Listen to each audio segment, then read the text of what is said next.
বিসমিল্লাহির রহমানির রহিম। সবাইকে স্বাগতম আমার দ্বিতীয় ভিডিওতে। এটা হচ্ছে অনার্সের যে আইসিটি কোর্সটা আছে সেই উপলক্ষে একটা ভিডিও। এটা অনার্সের আইসিটি একেবারে একটা সিলি চ্যাপ্টার গুলো দিছে, যেটা তোমরা নিচের ক্লাস থেকে পড়ে আসছো, 6, 7, 8 এগুলা টপিকস গুলো পড়ানো হয় নর্মালি।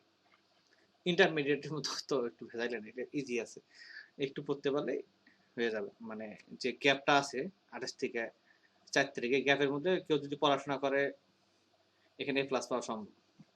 যাই শুরু করি। তো আমার প্রথম ভিডিও অলরেডি ইউটিউব চ্যানেলে দেওয়া আছে, এটা হচ্ছে দ্বিতীয় ভিডিও। তো দেখে না, প্রথমে আছে কম্পিউটারের শ্রেণীবিন্যাস। তো এই চ্যাপ্টার, এই টপিকটা খুবই ইম্পর্টেন্ট, যেহেতু এবারই প্রথম এটা আসতেছে। প্রশ্নের প্যাটার্ন আসলে বোঝা মুশকিল, তবে এই টপিকগুলো মোটামুটি ইম্পর্টেন্ট। কম্পিউটারকে প্রথমত দেখো, প্রথমত 3 ভাগে ভাগ করছে: অ্যানালগ, ডিজিটাল এবং হাইব্রিড প্রধানত। তারপর দেখো এখানে ডিজিটালকে আবার 4 ভাগে ভাগ করছে: micro, mini, main frame, super. এখন এই মাইক্রো কম্পিউটারকে আবার কয়েক ভাগে ভাগ করছে, যেমন ডেস্কটপ, ল্যাপটপ, নোটবুক, পাম্পটপ কম্পিউটার ইত্যাদি।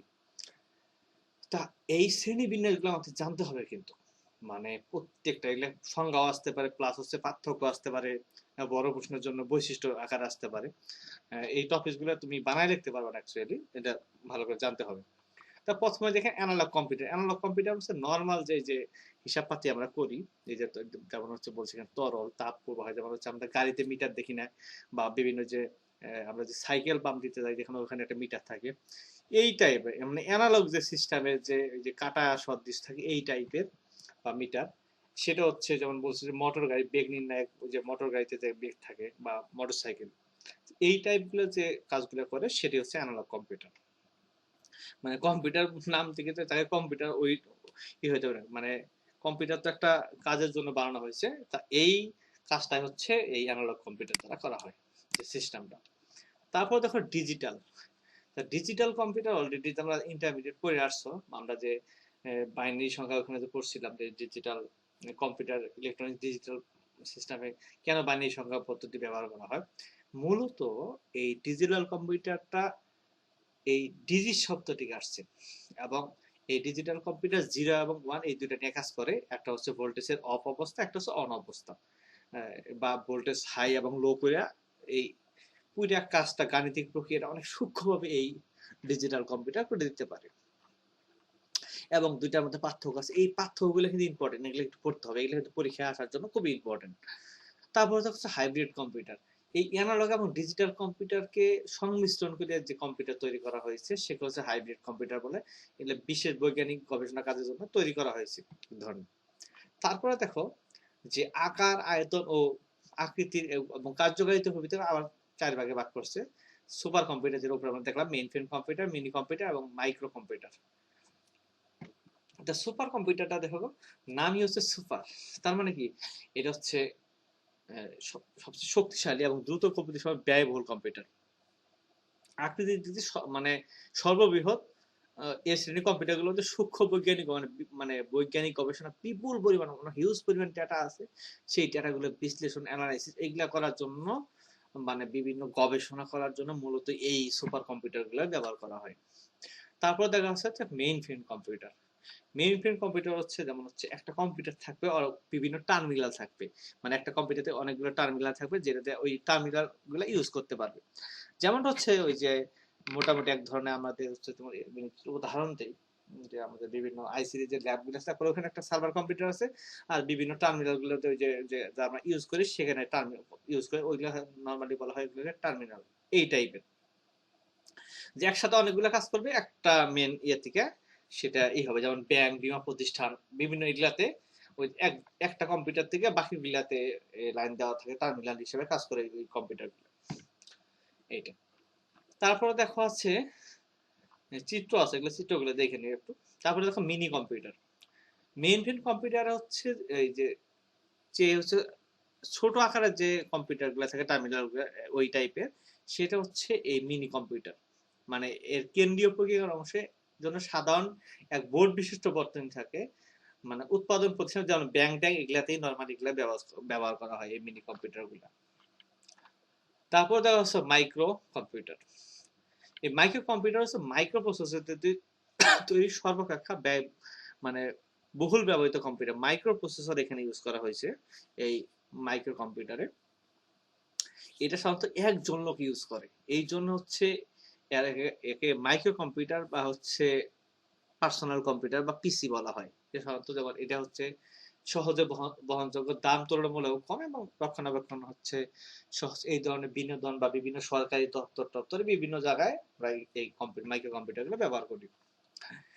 তারপরে দেখো এই মাইক্রো কম্পিউটার আমরা উপরে শ্রেণীবিন্যাস দেখছিলাম, এই মাইক্রো কম্পিউটার গুলাতে আবার বিভিন্ন তার হচ্ছে আকার আকৃতি অনুযায়ী এই মাইক্রো কম্পিউটার গুলোকে আবার চার ভাগে ভাগ করছে। একটা হচ্ছে ডেস্কটপ কম্পিউটার, ল্যাপটপ এবং হচ্ছে নোটবুক, আর হচ্ছে পামটপ কম্পিউটার। ডেস্কটপ কম্পিউটার কি সবাই জানো তোমরা, আমরা বাসা বাড়িতে যে হচ্ছে কম্পিউটার গুলা ব্যবহার করি, যে আমাদের মনিটর থাকে, ওই যে সিপিইউ থাকে, এগুলো নিয়ে যে হয় সেটা হচ্ছে ডেস্কটপ কম্পিউটার, আমরা টেবিলের মধ্যে স্থাপন করে আমরা চালাই। তোমরা তোমাদের অনেকেই আছো বিভিন্ন অফিসেও তোমরা দেখো যে কম্পিউটার গুলো কম্পিউটারের দোকানে, এগুলো মোটামুটি সবগুলো ডেস্কটপ কম্পিউটার। তারপর হচ্ছে ল্যাপটপ।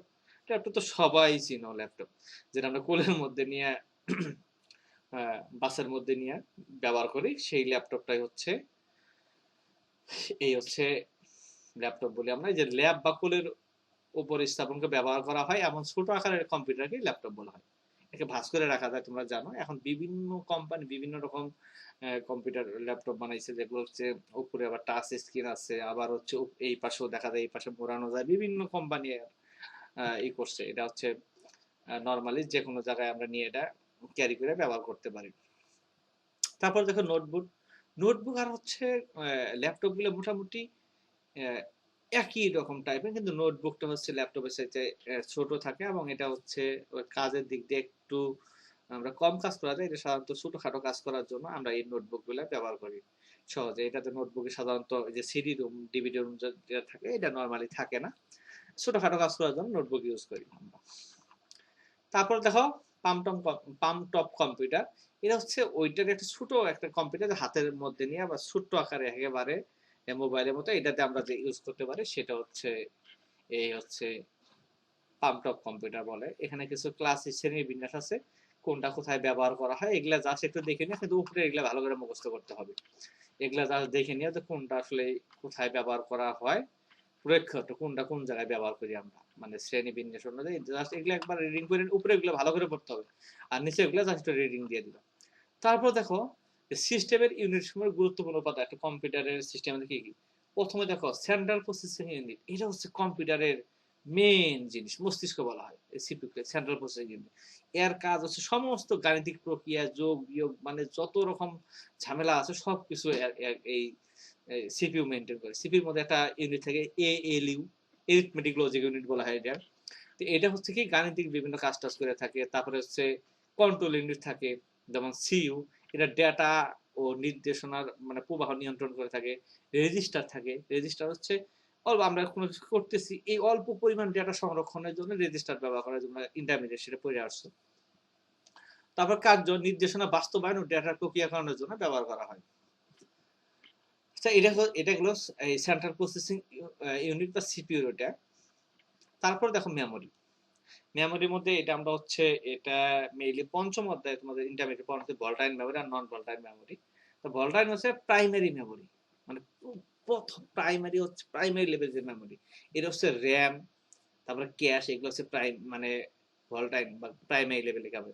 র্যামের কি স্যার, র্যাম হচ্ছে এমন একটা মেমোরি যেটা হচ্ছে ক্ষণস্থায়ীভাবে ডাটা সংরক্ষণ করে, বিদ্যুৎ সংযোগ বিচ্ছিন্ন করলে র্যামের যত ডাটা আছে মুছে যায়।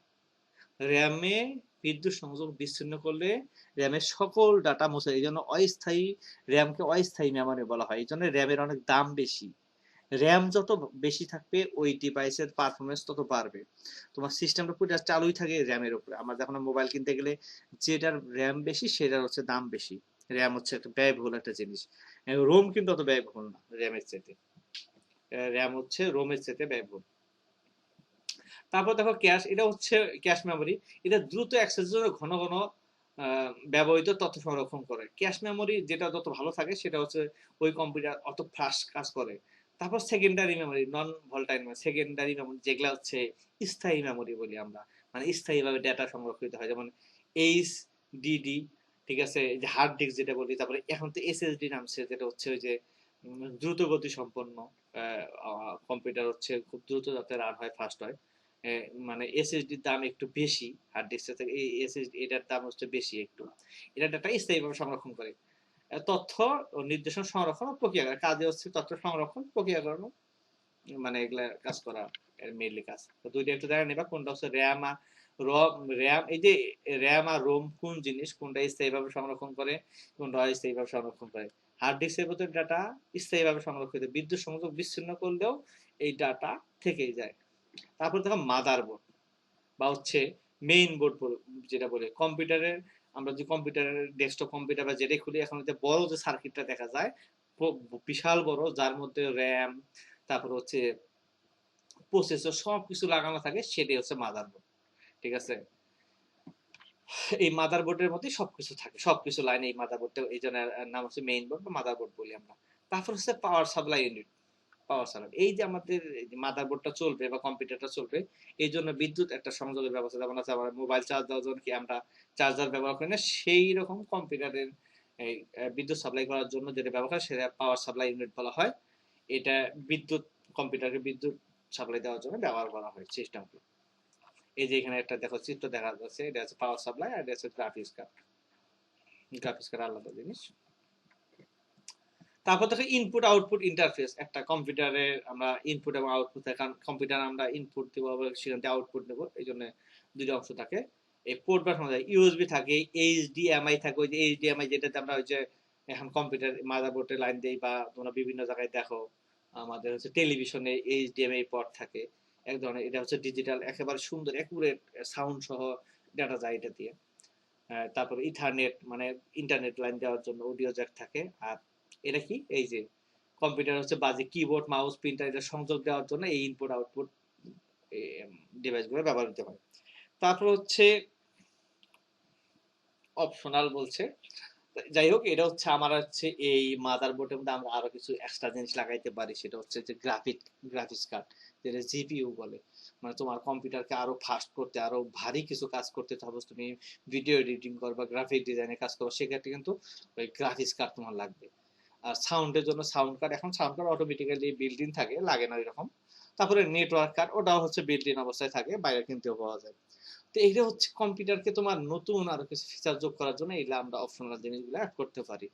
গ্রাফিক্স অলরেডি অনেক সময় আমার তোমার হচ্ছে ওই যে প্রসেসর আছে সেখানেও থাকে, বা অটোমেটিক্যালি থাকেই কিছু। ওইটা আমরা হচ্ছে বাইরে দিকে যদি যখন লাগাবো ওইটা, তখন হচ্ছে আমার আমার কাজের প্রয়োজনে সেটা আমি লাগাইলে দেখা যায় আমি ভালো পারফরমেন্স পাবো, আমি গেম খেলতে পারবো। সব গেম তুমি এমনি খেলতে পারবে না গ্রাফিক্স কার্ড ছাড়া। তারপর দেখো কুলিং সিস্টেম, এই সিস্টেমটা প্রচুর কিন্তু গরম হয়। এই সিস্টেমকে কুলিং করার জন্য ওইখানে ভিতরে ফ্যান থাকে একটা, দেখো ওই যে ওই ওই আমাদের প্রসেসর আছে, প্রসেসরের উপরে এরকম একটা ফ্যান লাগানো থাকে। এটা হচ্ছে কি করে, এই আরো দুই তিনটা ফ্যান বিভিন্ন জায়গায় লাগানো থাকে, যেটা হচ্ছে তোমার সিস্টেমটাকে ঠান্ডা রাখে। কারণ ওখানে তাপমাত্রা বাইরে গেলে তোমার কম্পিউটার কিন্তু অটোমেটিক্যালি বন্ধ হয়ে যাবে, কাজ করতে দেবে না, স্লো হয়ে যাবে, এটা সেটা দুনিয়ার ঝামেলা করবে। এই জন্য কুলিং সিস্টেমটা খুবই ইম্পর্টেন্ট। কম্পিউটার গরম হলে তোমার কম্পিউটার কিন্তু সিস্টেম আর ভালো করে কাজ করবে না। এই গেল অবস্থা এইখানকার। এই টপিকস আছে, তা এইখান থেকে দেখো এখানে সুন্দর এই যে প্রশ্নগুলো অতি সংক্ষিপ্ত উত্তরে, যেগুলো বিভিন্ন কম্পিউটার কাকে বলে, তারপর হচ্ছে এগুলোর মধ্যে যে দুইটার মধ্যে পার্থক্য, ঠিক আছে, কোনটা কম্পিউটারের পার্থক্য, তারপর শ্রেণীবিন্যাস, কোনটার বৈশিষ্ট্য কি। তা এই টাইপের প্রশ্নগুলো যে আমরা পড়ি, মানে এইখানকার পড়াটাই হচ্ছে বিভিন্ন কম্পিউটারের শ্রেণীবিন্যাস, তাদের বৈশিষ্ট্য, একেবারে ছোট ছোট টপিক কিন্তু। তো আমরা খুব অল্প সময়ে কিন্তু এই পড়াটা কমপ্লিট করতে পারি। ঠিক আছে, সবাইকে ধন্যবাদ। পরবর্তী ভিডিও খুব দ্রুতই তোমরা হচ্ছে পেয়ে যাবা। ঠিক আছে।